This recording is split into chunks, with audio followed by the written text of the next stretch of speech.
اعوذ باللہ من الشیطان الرجیم بسم اللہ الرحمن الرحیم صلو علی الحبیب اللہم صلی علی سیدنا و مولانا محمد صلاۃ تکون لنا امانا من کل خوف۔ بسم اللہ الرحمن الرحیم۔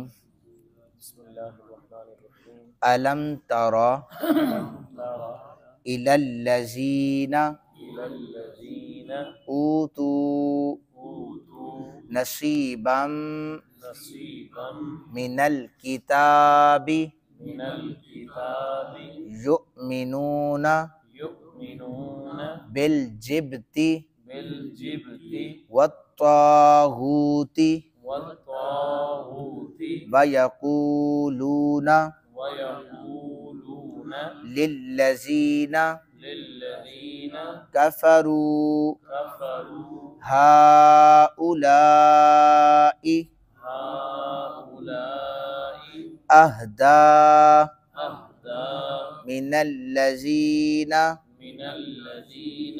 آمنوا سبیلا اولئک الذین لعنهم اللہ ومن یلعن اللہ فلن تجد له نصیرا۔ آگے ایک آیت سماعت فرما لیں۔ ام لہم نصیب من الملک فاذا لا یؤتون الناس نقیرا۔ صدق اللہ العظیم۔ ترجمہ سماعت فرمائیے۔ اللہ رب ذوالجلال ارشاد فرماتے ہیں، کیا آپ نے ان لوگوں کو نہیں دیکھا جنہیں آسمانی کتاب سے حصہ دیا گیا، وہ بت اور شیطان پر ایمان لاتے ہیں اور کافروں کے متعلق کہتے ہیں کہ یہ لوگ ایمان والوں کی بنسبت زیادہ صحیح رستے پر ہیں۔ یہی وہ لوگ ہیں جس پر اللہ تعالیٰ نے لعنت کی ہے، اور جس پر اللہ تعالیٰ لعنت کریں تو ہرگز اس کا کوئی مددگار نہیں ہو سکتا، یا ان کا ملک میں کوئی حصہ ہے۔ اگر ایسا ہوتا تو یہ لوگوں کو تل برابر بھی کوئی چیز نہ دیتے۔ یہ یہود کے متعلق آیات ہیں۔ اللہ تعالیٰ اپنے حبیب مکرم صلی اللہ علیہ وآلہ وسلم کو یہ فرما رہے ہیں کہ آپ نے نہیں دیکھا جنہیں آسمانی کتاب سے حصہ دیا گیا، پھر بھی وہ بت اور شیطان ان پر ایمان بھی لاتے ہیں، اور وہ کافروں کو ترجیحات زیادہ دیتے ہیں مسلمانوں کی بنسبت۔ یاد رکھیں کہ ہر وہ چیز جس کی عبادت کی جائے اللہ کے سوا، وہ جبت کہلاتی ہے۔ بالجبت اس سے مراد ہے بت، اور طاغوت سے مراد یہ ہے کہ بتوں کے سامنے کچھ ترجمان بیٹھے ہوتے ہیں، مجاور۔ آپ نے دیکھا ہوگا ٹی وی وغیرہ میں بھی بتوں کے پاس، ان کی مورتیوں کے پاس کچھ ترجمان بیٹھے ہوتے ہیں جو ان کی جھوٹی باتوں کو لوگوں کے درمیان پھیلا دیتے ہیں، تو انہیں طاغوت کہا جاتا ہے، انہیں طاغوت کہا جاتا ہے۔ اور حضرت ابن عباس رضی اللہ تعالیٰ عنہ نے بھی یہ لکھا ہے کہ جبت سے مراد بت ہیں، طاغوت سے مراد ان کے ترجمان ہیں۔ اور حضرت عمر بن خطاب رضی اللہ تعالیٰ عنہ آپ فرماتے ہیں، اور ایک اور تفسیر حضرت ابن عباس بھی فرماتے ہیں کہ جبت سے مراد ایک یہودی عالم حی بن اخطب ہے، اور طاغوت سے مراد ایک یہودی عالم کعب بن اشرف ہے۔ یہ دو یہودی عالم ہیں، ایک کو جبت کہا گیا، ایک کو طاغوت کہا گیا۔ حی بن اخطب جبت، اور طاغوت کعب بن اشرف کو کہا گیا۔ اس حوالے سے امام رازی رحمۃ اللہ تعالی علیہ نے بیان کیا کہ یہ دونوں یہودی جو تھے بہت بڑے ان کے عالم تھے، یہودیوں کے ساتھ مکہ مکرمہ میں آئے، رسول کائنات صلی اللہ علیہ وآلہ وسلم کے مقابلے میں جنگ کرنے کے لیے ان مشرکین کو اپنا حلیف بنانا چاہتے تھے، ان کی حمایت حاصل کرنا چاہتے تھے۔ قریش نے کہا کہ تم اہل کتاب ہو اور ہماری نسبت تم رسول اللہ کے زیادہ قریب ہو، اہل کتاب نبی پاک صلی اللہ علیہ وسلم کے زیادہ قریب ہیں، ہم تو مشرک ہیں، تو ہم تمہارے ساتھ اتحاد بھی نہیں چاہتے اور تمہارے حلیف بننے کے لیے تیار بھی نہیں ہیں۔ تو انہوں نے کہا کہ پھر ایسی کون سی شرائط ہوں گی جن پر تم ایگری کرو گے اور ہمارا ساتھ دو گے؟ کہنے لگے کہ تم دونوں یہودی علماء جو اگر ہمارے بتوں کو سجدہ کر لو تو ہم تمہارے حلیف بن جائیں گے، تو ہمارا دل بھی مطمئن ہو جائے گا۔ اسی لیے اللہ تعالیٰ نے پھر جبت کا اور طاغوت کا ذکر اس آیہ مبارکہ میں کیا۔ حضرت ابو سفیان جنہوں نے اسلام ابھی قبول نہیں کیا تھا، انہوں نے پوچھا یہ بتاؤ کہ ہم زیادہ ہدایت کے رستے پر ہیں یا رسول اللہ صلی اللہ علیہ وآلہ وسلم زیادہ ہدایت کے رستے پر ہیں؟ تو یہ سوال جب پوچھا گیا تو قریش کو پھر کعب بن اشرف نے آگے سے جواب دینے کے لیے ایک اور سوال کیا۔ اس نے کہا پہلے تو یہ بتاؤ کہ جو محمد صلی اللہ علیہ وسلم وہ کہتے کیا ہے؟ تو انہوں نے کہا کہ وہ کہتے ہیں صرف ایک خدا کی عبادت کرو، بتوں کی عبادت نہ کرو۔ انہوں نے اپنے باپ دادا کے دین کو ترک کر دیا ہے۔ یہ بھی جھوٹ تھا، باپ دادا کا دین تو بتوں سے پاک تھا، لیکن خاندان والے تھے، بتوں کی پوجا کرتے تھے، اور انہوں نے لوگوں میں جدائی ڈال دی ہے۔ کعب نے پوچھا کہ پھر تم بتاؤ تمہارا دین کیا ہے؟ انہوں نے کہا ہم بیت اللہ کے محافظ ہیں۔ اب ان کا جھوٹ شروع ہو رہا ہے۔ حجاج کو پانی ہم پلاتے ہیں، مہمان نوازی بھی کرتے ہیں، اور قیدیوں کو چھڑاتے بھی ہیں۔ کعب بن اشرف کہنے لگا تم تو رسول اللہ صلی اللہ علیہ وسلم سے زیادہ صحیح رستے پر ہو۔ انہوں نے جھوٹ بول کے بتایا۔ تو اس وقت قرآن پاک کی یہ آیہ مقدسہ پہلی نازل ہوئی کہ یہودی اہل کتاب کافروں کے متعلق کہتے تھے یہ زیادہ ہدایت یافتہ ہیں اور مسلمان صحیح رستے پر نہیں ہیں۔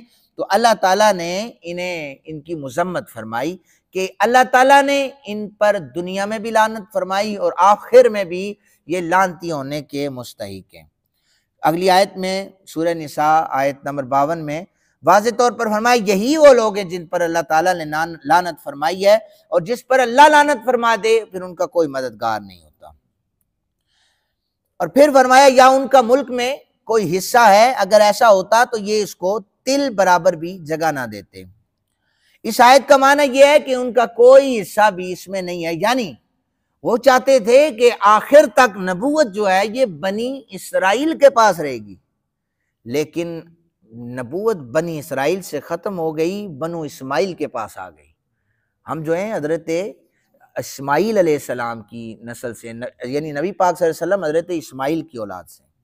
تو جب نبوت بنو اسماعیل کے پاس آ گئی تو فرمایا کہ یہ چاہتے تھے کہ ان کے ملک میں کوئی حصہ ہو، لیکن انہیں کوئی حصہ بھی اللہ تعالیٰ نے عطا نہیں کیا۔ جو آخری آیت میں نے خود تلاوت کی ہے اس میں فرمایا کہ یا یہ لوگوں سے اس چیز پر حسد کرتے ہیں کہ جو اللہ نے ان کو اپنے فضل سے عطا کیا ہے یہ اس پر حسد کرتے ہیں۔ تو بے شک ہم نے، اب قرآن کہتا ہے، ہم نے آل ابراہیم کو کتاب اور حکمت عطا کی اور ہم نے ان کو ملک عظیم عطا کیا۔ اس حوالے سے یہاں پر مفسرین نے لکھا ہے کہ اللہ تعالیٰ نے نبی اکرم صلی اللہ علیہ وسلم کو اپنے جو انعامات اور فضل عطا فرمائے تھے، یہودی اس پر حسد کیا کرتے تھے، اور وہ کن کن نعمتوں پر حسد کرتے تھے ان پر علماء کا اختلاف بھی ہے۔ ملک عظیم سے مراد یہ ہے کہ وہ تعدد ازدواج پر اعتراض کیا کرتے تھے کہ نبی پاک صلی اللہ علیہ وسلم نے 11 شادیاں کیوں کی ہیں، یہ ان کا ایک بڑا اعتراض تھا۔ اور اس کا جواب امام ابو داؤد نے اپنی سنن میں اور امام بیہقی نے شعب الایمان میں جوابات دیے ہیں کہ ان احادیث کے راوی حضرت سیدنا ابو ہریرہ رضی اللہ تعالیٰ عنہ، اور وہ کہتے ہیں کہ نبی پاک صلی اللہ علیہ وآلہ وسلم نے پہلے تو یہ فرمایا کہ حسد کرنے سے بچو، کیونکہ حسد نیکیوں کو اس طرح کھا جاتا ہے جیسے آگ لکڑیوں کو کھا جاتی ہے۔ کسی بھی چیز کا، میں نے پہلے بھی عرض کی تھی کہ کسی کے پاس پیسہ ہے، یہ اللہ کی تقسیم ہے، اس پر حسد نہ کیا جائے۔ اور حاکم المستدرک نے، ابن ابی حاتم نے، ابن جریر نے لکھا ہے کہ ملک عظیم سے مراد عورتوں سے نکاح ہے۔ تو جو یہودی اعتراض کرتے ہیں تعدد ازدواج پر کہ نبی پاک صلی اللہ علیہ وسلم نے 11 شادیاں کی ہیں، تو ہمارا تو ایمان ہے انبیاء جو 1,24,000 انبیاء ہیں وہ سب اللہ کے برگزیدہ پیغمبر ہیں، ہمارا ان پر ایمان ہے، ذرہ برابر بھی توہین کا جملہ شائبہ ہم اپنی ذہنوں میں نہیں لا سکتے۔ انہوں نے جواب یہ دیا ہے کہ یہودی جن انبیاء کو مانتے ہیں، انہیں تسلیم کرتے ہیں، ان میں حضرت داؤد علیہ السلام ہے۔ حضرت داؤد علیہ السلام نے 99 شادیاں کی ہوئی تھی۔ ہمارے پاک نبی صلی اللہ علیہ وسلم نے 11 شادیاں کی ہیں تو اعتراض ہے۔ تو حضرت داؤد علیہ السلام نے 99 شادیاں کی، اور حضرت سلیمان علیہ السلام کے والد سے حاکم نے اپنی مستدرک میں محمد بن کعب ان سے روایت کیا ہے کہ حضرت سلیمان علیہ السلام کی 300 بیویاں تھیں، ان پر بھی یہود کا کوئی اعتراض نہیں ہے، اور 700 باندیاں حضرت سلیمان علیہ السلام کے پاس ہوتی تھی، تو ان پر بھی کوئی اعتراض نہیں ہے۔ نبی پاک صلی اللہ علیہ وآلہ وسلم پر ان کا یہ اعتراض ہے، تو اس کو واضح طور پر فرمایا گیا کہ یہ حسد ہے۔ یہ صرف حسد کیوں ہے؟ چونکہ وہ بنو اسرائیل میں سے تھے اور نبی پاک بنو اسماعیل میں سے ہیں۔ وہ کہتے تھے کہ نبوت ہمارے ہی وہ بنو اسرائیل کے پاس رہنی چاہیے، لیکن اللہ تعالیٰ نے سلسلہ نبوت بنو اسرائیل سے منقطع فرما کر وہ بنو اسماعیل کو عطا فرما دیا، اور رسول کائنات صلی اللہ علیہ وسلم کے بعد قیامت تک کوئی آخری نبی نہیں آ سکتا۔ اس لیے وہ حسد کیا کرتے تھے، حضور کو تسلیم کرنے سے انکار کر دیا کرتے تھے۔ اللہ تعالیٰ ہمیں اپنا ختم نبوت صلی اللہ علیہ وآلہ وسلم پر کامل ایمان عطا فرمائے، اور اس پر پہرا دینے کی توفیق عطا فرمائے، اور قرآن حکیم کو سمجھنے کی توفیق عطا فرمائے۔ وما علینا الا البلاغ المبین۔